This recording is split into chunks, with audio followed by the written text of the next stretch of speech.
Hello, मैं अभिषेक सहाने आप सभी का मेरे यूट्यूब चैनल में फिर से एक बार स्वागत करता हूँ। आज हम पांडा फाइकस के ऊपर काम करने वाले हैं।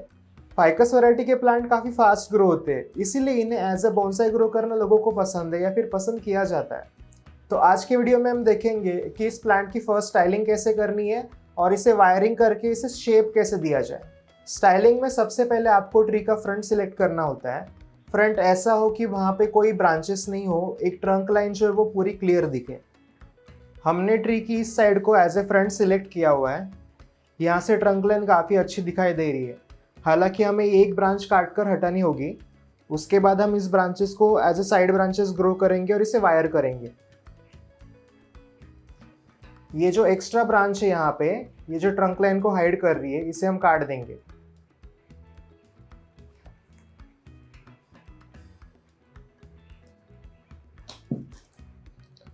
इस ब्रांच को निकालने के बाद हमारी ट्रंक लाइन पूरी क्लियर नज़र आ रही है। यहाँ पे कोई और ब्रांचेस नहीं है जो इसे डिस्टर्ब करे। हमने जो ट्री का फ्रंट सिलेक्ट किया हुआ है, वहाँ पे एक ब्रांच थी जो व्यू को ब्लॉक कर रही थी, वो ट्रंक लाइन को हाइड कर रही थी, तो उसे हमने काट के हटा दिया है। अगर आप उस कटिंग को ग्रो करना चाहते हो तो वो सॉइल में लगाओगे तो वो ग्रो हो जाएगी। तो चलिए देखते हैं कि इसकी वायरिंग कैसे करनी है, इसे शेप कैसे देना है। हमें ट्री को वायरिंग करने के लिए, शेप देने के लिए ऐसे एल्यूमिनियम वायर का इस्तेमाल करना है।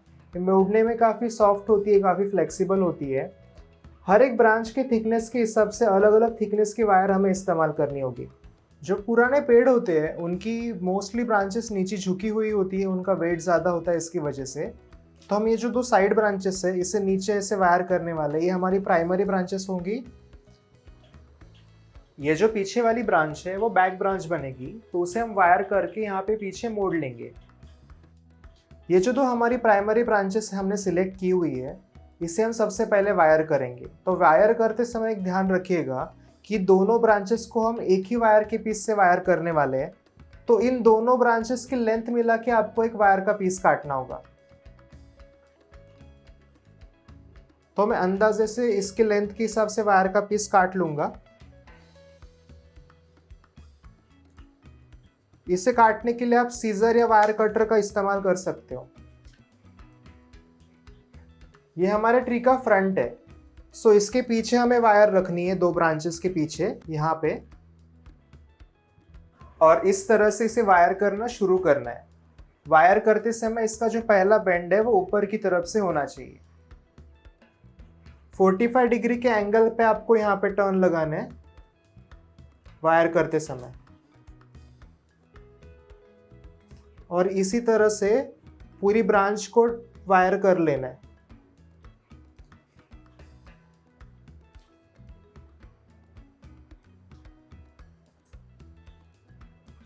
नीचे वाले अनवांटेड जो ग्रो हुए पौधे उन्हें काट के मैं हटा रहा हूं यहाँ पे।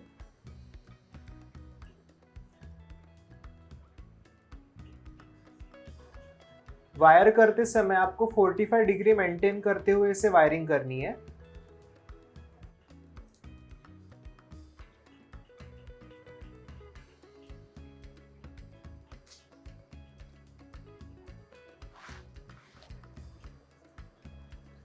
इसी तरह से दूसरे ब्रांच को भी मैं वायर कर लूंगा।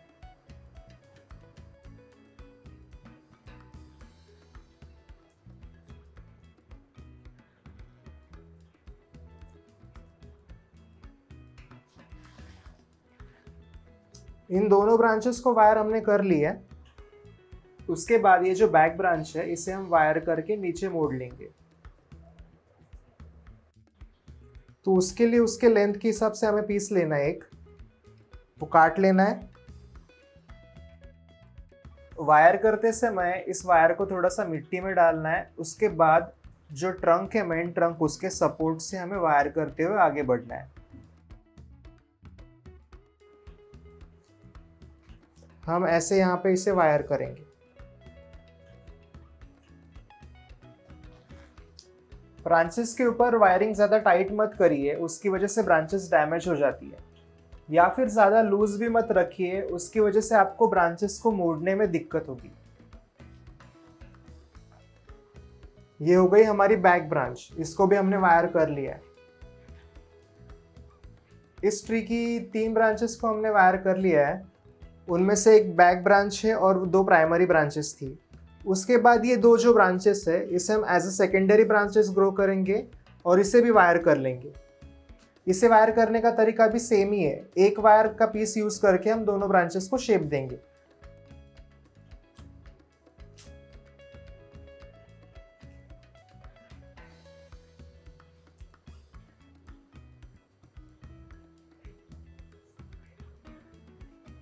फोर्टी 45 डिग्री के अंदर इसे आपको वायर करना है।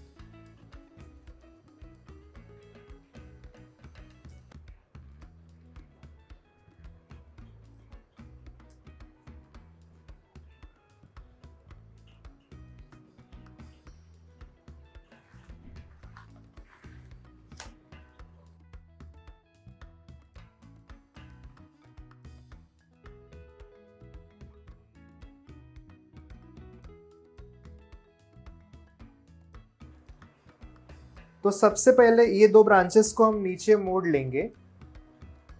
ब्रांचेस को मोड़ते समय आपको एक चीज का ध्यान रखना है कि आपको वायर के ऊपर प्रेशर देना है। अगर आप ब्रांचेस के ऊपर प्रेशर दोगे और उसे मोड़ने की कोशिश करोगे तो वो ब्रांचेस टूट जाएंगी। तो जहां भी आपको वायर के बेंड दिखेंगे वहां पे हल्का सा प्रेशर देके ब्रांच को नीचे मोड़ने की कोशिश करनी है।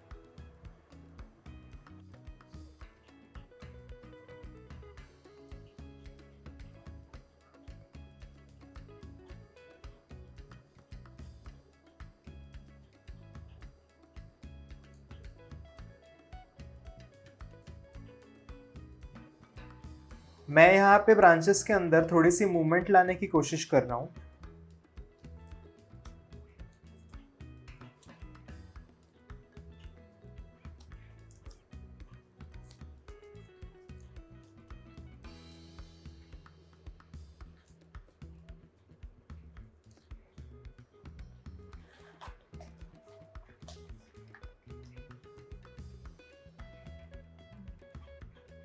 बैक ब्रांच को भी हम इसी तरह से टर्न कर लेना, शेप दे देनी है इसे।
हमें ब्रांचेस की जगह डिसाइड करनी होती है।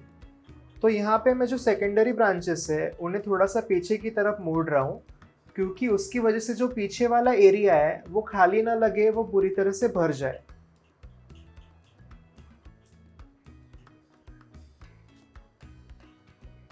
ये करने की वजह से हमारा ट्री बैलेंस लगेगा, कोई भी एरिया खाली नहीं लगेगा।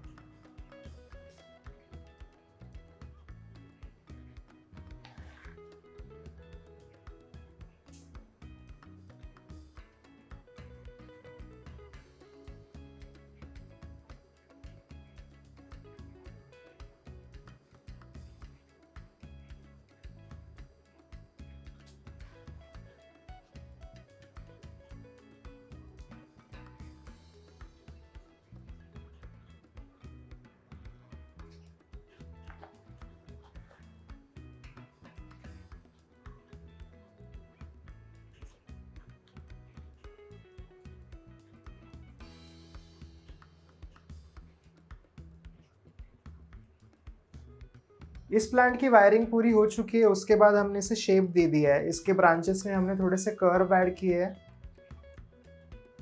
उसके बाद हमारे जो ब्रांच है उसके ये जो टिप होते हैं, इसे 2-3 इंच हमें काट के हटा देना है। तो हम इस ब्रांच को काट कर थोड़ा छोटा करेंगे। इस ट्री को हम अम्ब्रेला शेप देना चाहते हैं और इसकी कैनोपी इस तरह से ऊपर ग्रो होगी। इसी वजह से मैंने इसकी सेकेंडरी ब्रांचेस जो है उन्हें थोड़ा छोटा किया है लेंथ में कंपैरेटिवली प्राइमरी ब्रांचेस।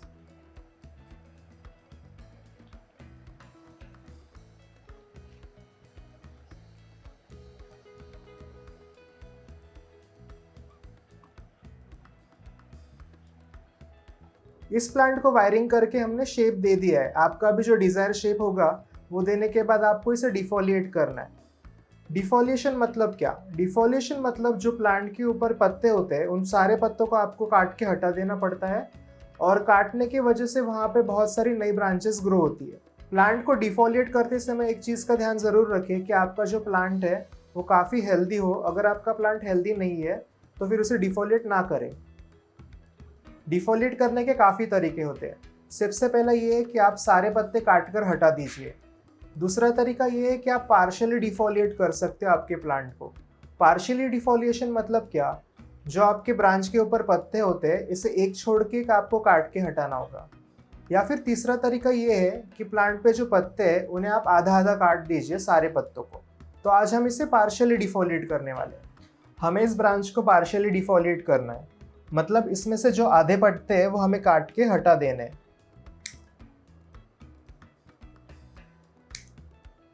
पत्ते काटते समय मैं ब्रांचेस को डैमेज नहीं कर रहा हूँ, मैं उसे यहाँ से काट रहा हूँ। ये वाला जो पोर्शन है वो अपने आप सूख कर गिर जाएगा और यहाँ से नई ब्रांचेस डेवलप होंगी। जहाँ भी मैंने पत्ते काटे हैं वहीं से नई ब्रांचेस ग्रो होने वाली है। मान लो कि ये जो आगे वाला पोर्शन है यहाँ से मैंने इसे काटा है तो यहाँ से नई ब्रांच ग्रो होंगी। ये जो ब्रांच है यहाँ से मैंने आधे पत्ते हटा दिए काट कर और कुछ पत्ते रखे हैं जो इसे प्लांट को आगे फूड डेवलप करने में हेल्प करेंगे। तो चलिए इसी तरह हम प्लांट के सारे पत्ते काट लेते हैं।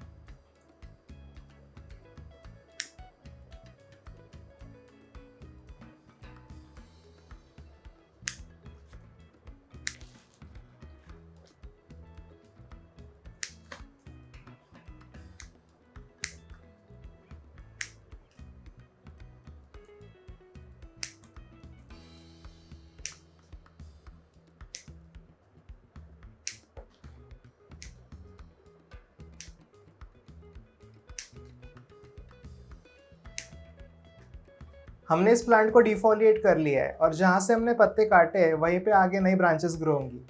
डिफोलिएट करने का एक फ़ायदा ये भी है कि डिफोलिएट करने के बाद जो आने वाले पत्ते होते हैं वो थोड़े छोटे साइज़ के आते हैं। डिफोलिएट करने के बाद आपको प्लांट को सेमी शेड में रखना होगा। आप इसे प्लास्टिक बैग से कवर करके भी रख सकते हो जिसकी वजह से इसके अंदर ह्यूमिडिटी बनी रहेगी और ये जल्दी ग्रो करेगा। एक चीज़ का ध्यान ज़रूर रखिएगा कि अगर आप इसे प्लास्टिक बैग में कवर करके रखने वाले हो तो प्लास्टिक बैग को कुछ छेद कर दो। अगर प्लास्टिक बैग को छेद नहीं होंगे और ये एयर टाइट बन जाएगा तो इसके ऊपर फंगस उगना चालू हो जाएगा।